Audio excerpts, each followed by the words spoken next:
We met on the first day of, like, he had already been on a wolf trip, so he had been on campus and around. Good. Yeah. And I arrived, we met that first day, and probably either at snacks or before snacks on the first day. Yeah, we weren't in the same suite, but we were in the same entry in William C. I think instantly. It was very quick. Because I used to play music out of my stereo into the quad. You remember? Oh, yeah. And, like, Scott would help choose the music. Our affinity was not based on what we listened to, because in hindsight, I have certain shame, because I looked over at Lon and was just kind of like, oh, this is so, what he's listening to is so cool, because I was listening to metal, but just I think the fact that we were music lovers. But no, even that Susie and the Banshees album, that's true. Peekaboo, had come out right then. Yeah, Scott was the biggest Susie and the Banshees fan I know. I was starting to make a transition. Yeah, because just like the hard edge of kind of like the transition from punk to new wave. Yeah. Basically, we were recruited by Ed Wiggers, class of '90, who wanted to get more DJs who had contemporary musical tastes. I was going to say good musical taste, but contemporary musical taste, indie, college radio stuff. And so he went to Sonid, who's a good friend. It was like, point me to your freshmen who have good taste in music. And so that was me, Scott, Dave Ryan, Becky Bond. That was at least those four. Mm-hmm. Others maybe joined, but we all, like, in winter study freshman year, took the DJ kind of classes, created our carts, got through, all of the stuff so that we had shows starting in the spring. And of course, Ed was playing the long game, because year one plan was simply to recruit DJs. Then year two install was us on the board. Take over the board. So that's a good question. Well, I did. I know that they weren't at good time slots. Oh, no, definitely not. I think I had 1 to 3 a.m. But I did have a flashback, because that balls to the wall. Except I played that. That is awesome. I had one called "Sing Along to the TV," which was a Jane's Addiction lyric. I know I had that. But that's like just every year, every semester. Every semester, you change the name of your show. Yeah. Wasn't like Eric, who stuck with the same name. The best one was the Difficult Listening Hour. Yeah. That was Eric Zimmerman. Yeah. I mean, I don't know that we had a decision. I think we were recruited for that purpose. We were kind of voluntold on that score. Yeah. So, and that was great. This was like this was my main extracurricular in college. Yeah, it really was. We would listen to the station a lot. If we heard someone playing something that was inappropriate for that part of the day, that was during an era where there was actually a lot of like another era of government censorship, right? And our Family Resources right? Council, all of that stuff. Yeah. So we were sensitive about making sure that we weren't doing anything that was going to get reported to the FCC such that we might lose our license.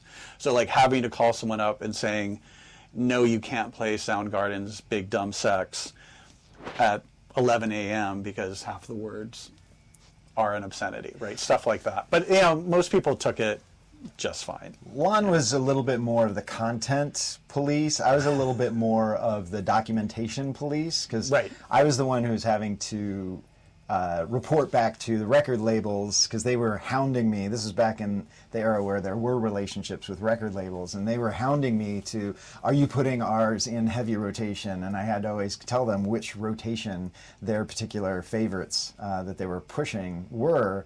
And so we had these bins of like designated heavy, medium, and light rotations, and I would occasionally go through DJs' playlists to see that they were actually playing songs from the different bins, and then have to like have a word with them if they weren't following our guidelines. Yeah, if all they were playing was like the Madonna 12-inch and counting that as like new college music, like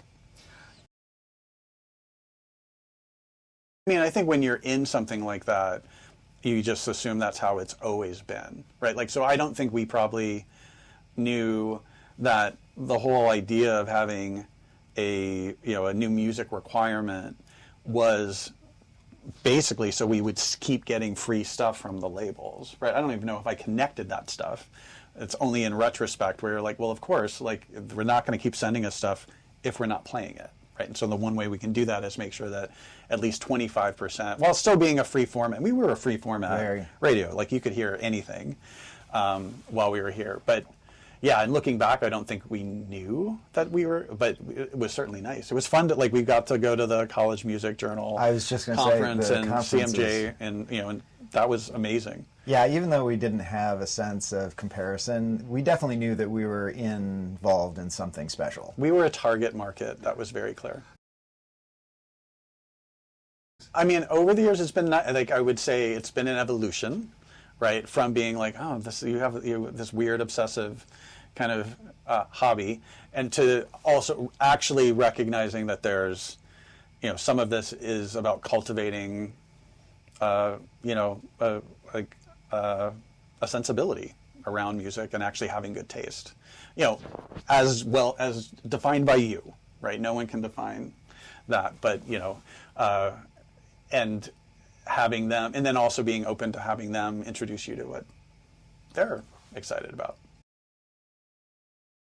Yeah, you used partners in the obsession. That's never been something, like, I definitely listen to music a lot more than my wife does, but she definitely can be credited for expanding my musical tastes. Like, I was not really into Latin American pop music before her, and so I think there's never been... Maybe we have that in common. Yeah. My Costa Rican husband has done the same thing. So.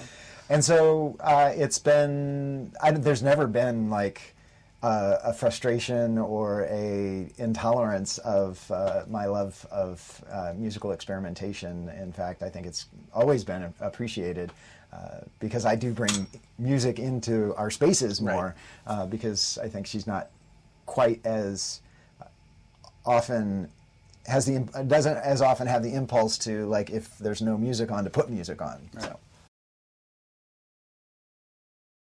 Rattleback is my favorite record store in Chicago.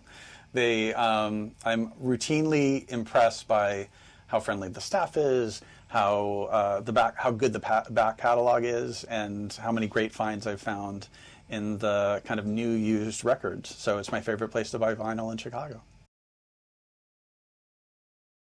So here, and like, I think this is something that really, when Scott and I both came the first time is when it really cemented that we did this a lot together, right? Like, so being here with the class of 90, we only overlapped for like a year at the Rays. Like, this is kind of what we did in college. So much of our relationship was mediated in and around and through the radio station, and so it's been wonderful to kind of renew that connection at a more mature age. I've been to one Williams reunion, and it was 25th, so it was one of the big ones that the college makes a big deal about, and they do a lot. They really make you feel like it's special and you're special.